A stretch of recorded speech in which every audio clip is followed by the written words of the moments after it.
খবরটি নিবেদনে care Concern hospital. আপনার সুস্থতা কামনায় Care Concern Hospital, Serampore, Hooghly. যেখানে ওনার সেদিন ডিউটি ছিল, ওইখানে উনি কমান্ডার ছিল, ওর জুনিয়র দুটো ডিউটি ছিল। তো ওকে বুঝিয়ে দিয়েছিল कि तुम्हारा ये लोकेशन है और तुम्हारा ये लोकेशन है, দুটো লোকেশন অনুযায়ী। আর এ কি করেছে, কিষান যে খেতে করছিল, তো কিষান না পাকিস্তান এরিয়াটা আমাদেরই পড়ে, কিন্তু ওইদিকে জওয়ান যেতে পারে না, কিন্তু কিষান কি एग्रीकल्चर করতে पारे, মানে किसान लोग खेती कर सकता है, इतना परमिशन उन लोग को है। ये पता नहीं कैसे गलती से क्रॉस कर गया।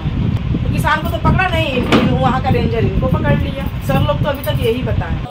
12 দিন হয়ে গিয়েছে, এখনো পাক রেঞ্জার্সের হাতে আটক আছে পূর্ণাম। এখনো পর্যন্ত তার কোনো খবর পাওয়া যায়নি কেমন আছে। তো কাল যে খবর এসেছে, অর্থাৎ একদম রাজস্থানে একটি জায়গা থেকে পাক রেঞ্জার্সকে আটক করেছে ভারতীয় বিএসএফ, এবং তারপর থেকেই কিছুটা আশার আলো দেখছে তার পরিবার। যেমনটা জানা যাচ্ছে বা তার পরিবার যেমনটা জানাচ্ছে যে এতদিন ভারতের তরফ থেকে ফ্ল্যাগ মিটিং ডাকা হলো, পাকিস্তান সেই ফ্ল্যাগ মিটিংয়ের সম্মতি দেয়নি বা আসেনি।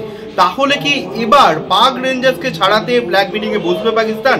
শনিবার রাজস্থানের ফোর্ট আব্বাসে এক পাকিস্তানি সেনা জওয়ানকে আটক করেছে ভারতীয় বিএসএফ।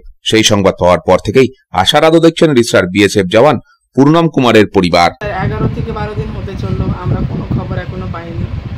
কালকে যখন এই নিউজটা শুনলাম তখন একটু আমাদের ভালো লাগলো কি হ্যাঁ চলুন, এখন গিভ অ্যান্ড টেকেন পলিসি হবে। এখন চলো, এখন এতদিন 7 থেকে 8 বার ফ্ল্যাগ মিটিং বার হচ্ছে, একবারও ওরা আসেনি। এখন তো ওদের দরকার পড়বে, নিশ্চয়ই মিটিংটা এখন অ্যাটেন্ড করবে। যখন ওরা ফ্ল্যাগ মিটিং বার করবে তখন আমাদের এখান থেকেও ফ্ল্যাগ মিটিং হবে। এখন কিছু আশা দেখা যাচ্ছে হ্যাঁ কিছুদিন মধ্যে হয়তো আমরা কিছু ভালো খবর পেতে পারি। প্রায় 12 দিন হয়ে গেল পাকিস্তান সেনার হাতে বন্দী বিএসএফ পূর্ণম কুমার সাউ। পেহেলগাম কাণ্ডের পরের দিন রাতেই পূর্ণম ভুল করে পাকিস্তানে ঢুকে পড়ে, আর তারপরেই পাকিস্তানি সেনার হাতে বন্দী হন তিনি। বহুবার ফ্ল্যাগ মিটিং করেও পূর্ণমকে ছাড়ানো যায়নি। ইতিমধ্যেই পূর্ণমের স্ত্রী রজনী ও তার পরিবার পাঠানকোট গিয়ে সেনাবাহিনীর আধিকারিকদের সঙ্গে কথাও বলেছেন। উনি বললেন কি দেখুন ম্যাডাম, আমাদের এখন লেভেলের এটা কথা নেই, এটা হাই লেভেলের কথা গেছে, ওনারা কথা বলছেন, একটু বিশ্বাস রাখুন। কেন কি দেখুন, আমাদের ইউনিটের ছেলে, আমাদেরও একটা প্রেশার আছে ওকে ছাড়ানোর জন্য। 1 সপ্তাহ মতন আমাকে টাইম দিন। আজ আমি ওদেরকে বললাম কি স্যার আমি দিল্লি যেতে চাই, ওখানে স্যারের সাথে কথা বলতে চাই। তো ওনারা বললেন কি ম্যাডাম দেখুন ওইখানে তো এত তাড়াতাড়ি মিটিং হয় না, সে আমরা অ্যাপয়েন্টমেন্ট নিব, তারপরে আপনাকে জানাবো, তাহলে আপনাকে পাঠানো হবে। মানে বিএসএফ তরফ থেকে ওরা আমাকে নিয়ে যাবে ওইখানে। খুব আশা দেখতে পাচ্ছি এই ঘটনাটাকে থেকে কিছু একটা আমরাও খবর পাবো। দেখুন আমাদের তো 12 দিন থেকে ওয়েটই করছি। এখন পাকিস্তান তরফ থেকে দেখা যাক ওরা কতদিনে ওকে মানে বলছে কি হ্যাঁ আপনারা ফ্ল্যাগ মিটিংটা অ্যাটেন্ড করুন। ওটা তো এখন ওদের হাতেই আছে, ওদের যতদিন না বলবেন তা এরাও তো কিছু করতে পারছে না। এইটাই তো বুঝতে পারছি না কি দেখুন, যখন এর আগে তো কোনোদিনই এরকম হয়নি, শুধু অভিনন্দন গেছে তো ওই স্যার ফাইট করতে গেছিল। কিন্তু এই যে দেখছি আমার হাজব্যান্ড ভুল করে গেছে, আবার ওদেরও ভুল করে ঢুকে যাচ্ছে, এগুলো ভিতরের কথা, আমি তো বুঝতে পারছি না কি হচ্ছে। কিন্তু পেহেলগাম কাণ্ডের পরে দুই দেশের পরিস্থিতি উত্তপ্ত। পূর্ণমকে ছাড়ানোর জন্য ভারতের হাতে সেভাবে কোনো কূটনৈতিক অস্ত্র ছিল না, কিন্তু এবারে এক পাকিস্তানি জওয়ান ভারতীয় সেনার হাতে আটক হওয়ায় সেই অস্ত্রই এলো বলে মনে করছেন প্রাক্তন সেনাকর্মী মনোজ ব্যানার্জি। যখন নাকি পাক সেনা যখন আটক হয়েছে তখন একটা দিক তো নিশ্চয়ই করবে, ওরাও চাইবে ওদের সেনাকে এখান থেকে রিকভার করার জন্য। আমরাও চাইবো যে আমরা ওদের সেনাকে, যেহেতু আমরা ওদেরকে ধরতে পেরেছি, আমাদের একটা প্লাস পয়েন্ট, ওকে পূর্ণমকে আমাদের ছাড়ানোর জন্য খুব তাড়াতাড়ি মনে হয় পূর্ণমকে আমরা রিলিজ করতে পারবো।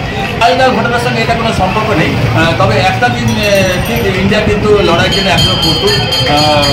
যে কোনো সময় লড়াই হতে পারে, কারণ আমাদের প্রধানমন্ত্রী সাহেব বলেছেন যে দিনেশনা যে কোনো সময় যে কোনো কিছু করতে পারে, সেটাও একটা দিক হয়তো হতে পারে। এই যে গতকালে পাক রেঞ্জার্স আটক হওয়া বিএসএফ এর হাতে কিছুটা আশার আলো দেখছে, হয়তো এক্সচেঞ্জ হতে পারে, অর্থাৎ ভারতীয় সেনাকে ছাড়ার তাগিদে একদম পাক রেঞ্জার্সকে ছাড়া হতে পারে, এরকম অদল বদল হতে পারে দুই সেনার মধ্যে, আশা রাখছে পরিবার। পরিস্থিতি এখন কোন দিকে যায় তাই কিন্তু দেখার। রিসরা থেকে প্রীতম সাধুকম, খবর সহায়তা।